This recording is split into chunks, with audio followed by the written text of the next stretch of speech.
நவ கிரகங்களை அறிவோம் ஜோதிட யூடியூப் சேனலுக்கு உங்களை அன்போடு வரவேற்கிறேன். இந்த பதிவில் காண இருப்பது யாருக்கும் தெரியாத ஒரு உண்மை ரகசியத்தை இந்த பதிவில் சொல்ல போகிறேன். உங்களுக்கோ உங்கள் குடும்ப நபர்களுக்கோ செவ்வாய் திசை நடக்கிறது அல்லது செவ்வாய் திசை வருது அப்படின்னா இந்த பதிவு உங்களுக்கு தான்.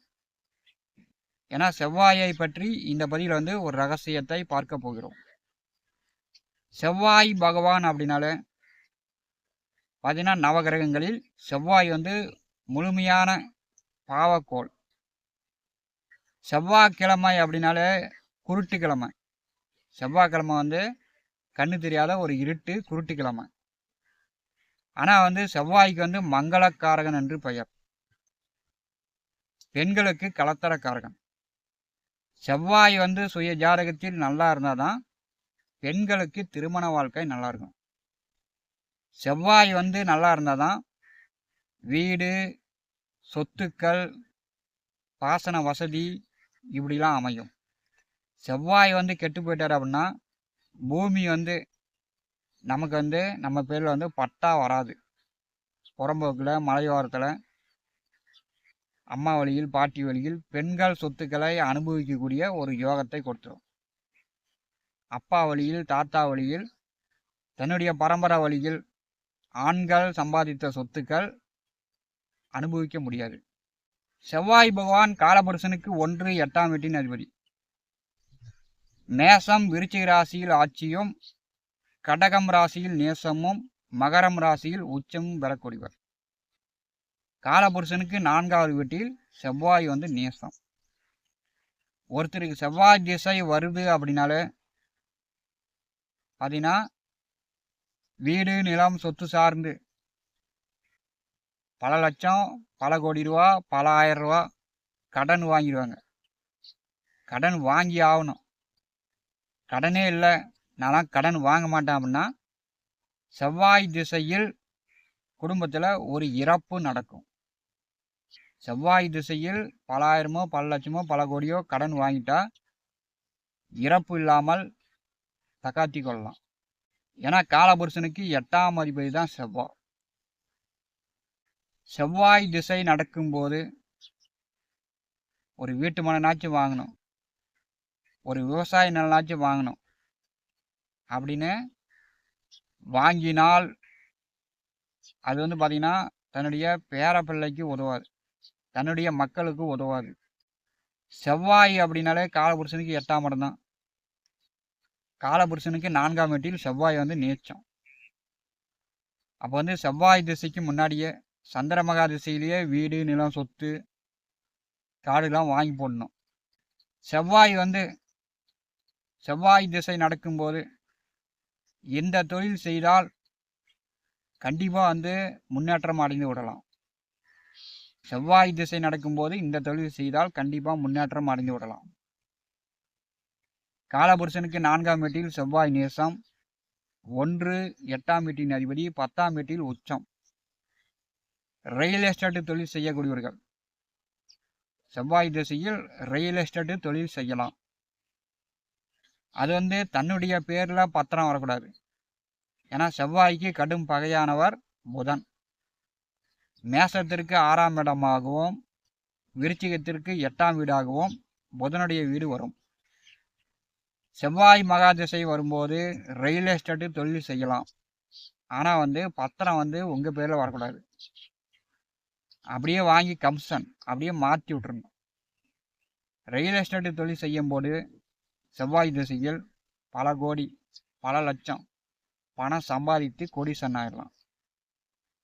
செவ்வாய் திசை நடக்கும்போது வண்டி வாகன தொழில், இயந்திர தொழில், ஆட்டோ ஓட்டலாம், லாரி ஓட்டலாம், பஸ்ஸு, ட்ரெயின், விமானம், இந்த மாதிரி இயந்திர தொழில் செய்யும்போது, வண்டி வாகன தொழில் செய்யும்போது, டிராவல்ஸ் வைத்து நடத்தும்போது செவ்வாய் திசையில் மிகப்பெரிய வளர்ச்சியை கொடுக்கும். காரு வாங்கி டிராவல்ஸ் வைத்து நடத்தும்போது நல்லா வண்டி வாகனங்கள் ஓடும், நல்லா பணம் சம்பாதிக்கலாம். ஏன்னா காலபுருஷனுக்கு 10ஆம் வீட்டில் செவ்வாய் உச்சம். செவ்வாய் திசை நடக்கும்போது இயந்திரம் சம்மந்தப்பட்ட தொழில், ஒரு ஃபேக்ட்ரி ஆரம்பித்தோம்னா நல்லா பணம் சம்பாதிக்கலாம். ஆனால் செவ்வாய் திசை நடக்கும்போது தன்னுடைய பேரில் சொத்து வந்து வாங்கக்கூடாது. செவ்வாய் திசை நடக்கும்போது தன்னுடைய பேரில் சொத்து வந்துச்சுன்னா தன்னுடைய மகன்களுக்கு உதவாது. மிதுனம், விருச்சிகம் ராசி லக்னத்தில் வந்தவர்களுக்கு 6ஆம் அதிபதியாக செவ்வாய் வருவார். மிதுன லக்னத்தில் ஒரு குழந்தை பிறந்தாலும், விருச்சிக லக்னத்தில் ஒரு குழந்தை பிறந்தாலும் செவ்வாய் வந்து 6ஆம் வீட்டின் அதிபதியாக வருவார்.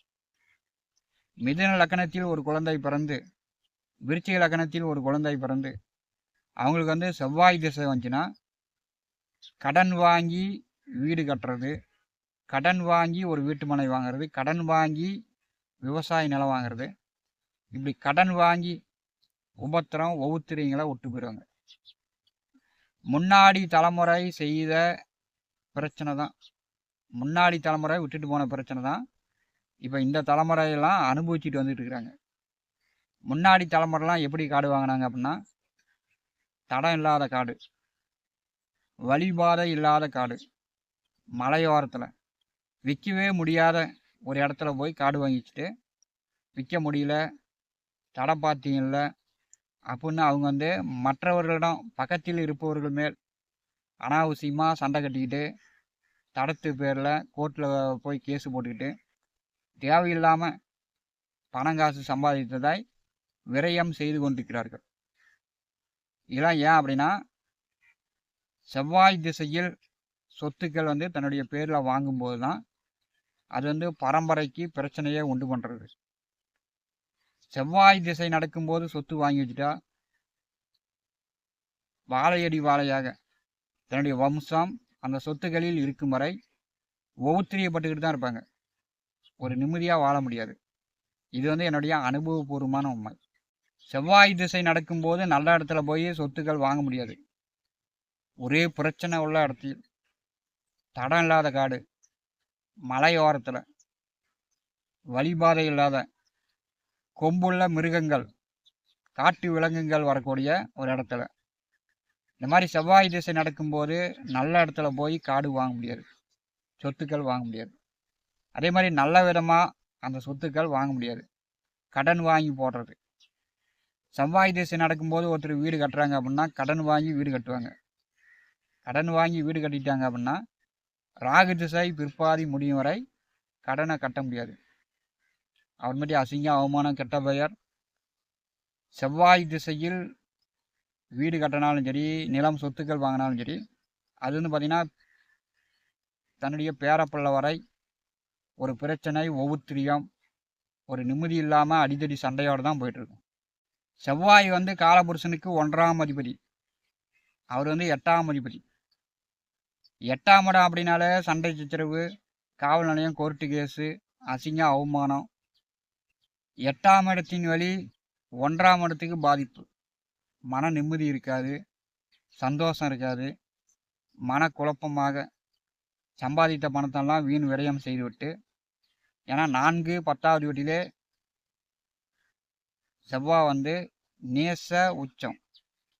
உங்களுக்கு வந்து செவ்வாய் திசை நடக்குது, செவ்வாய் திசை வருது அப்படின்னா செவ்வாய் திசையில் இதில் சொல்லப்பட்ட தொழிலை செய்யுங்கள். கட்டுமானம், மண் சார்ந்த தொழில், இப்படி வந்து தொழில் மூலமாக வளர்ச்சி அடையலாம். வீடு கட்டணும், வீட்டு மனம் வாங்கணும், சொத்து வாங்கணும், அது வந்து தன்னுடைய பேரில் வரணும் அப்படின்னு நினச்சா செவ்வாய் திசை அந்த சொத்துக்கள் மூலம் ஒவ்வொருத்தரையும் தான் பிரச்சனை தான், நிம்மதியாக வாழ விடாது. இதை வந்து எல்லோரும் புரிந்து கொள்ளுங்க. நீங்கள் வந்து செவ்வாய் திசையில் வீடு வாங்கினீங்களோ காடு வாங்கினீங்களோ அது எப்படி இருக்குது, ஒரு நிம்மதியாக இருக்கா, சந்தோஷமாக இருக்கா, அதை வந்து நம்முடைய கமெண்ட் பாக்ஸில் பதிவு செய்யுங்கள். செவ்வாய் திசை நடக்கும்போது வீட்டு மனையோ விவசாய நிலமோ சொத்துக்கள் வாங்கும்போது தன்னுடைய பேரில் பத்திரம் வரும்போது, ஏன்னா புதன் வந்து செவ்வாய்க்கு கடும் பகை, டாக்குமெண்ட்டு பத்திரம் கையெழுத்து சார்ந்து தான் கோர்ட்டில் போய் கேஸு போட்டு அல்லது பத்திரங்களை கொண்டு போய் அடமானம் வைத்து கடன் வாங்கி ஒரு கடன்காரனாகவே கடைசி வரை வாழக்கூடிய சூழ்நிலையை இந்த செவ்வாய் திசையில் நாம் வந்து நம்முடைய பேரில் பத்திரம் வரும்போது நமக்கு பிரச்சனை ஏற்படுத்திடும். நமக்கு மட்டும் அல்ல, பிள்ளைங்களுக்கும் பேர பிள்ளைகளுக்கும் ஒவ்வொருத்தரையும் தான். நவ கிரகங்களை அறிவோம் இந்த ஜோதிட யூடியூப் சேனலில் தினந்தோறும் ஜோதிட பலன்கள் பதிவிடப்படும். நம்முடைய சேனலை பார்த்து கொண்டிருக்கக்கூடிய அன்பர்கள் சப்ஸ்கிரைப் செய்து கூடவே இருக்கின்ற ஆல் பட்டன் அழுத்திங்க. நன்றி, வணக்கம்.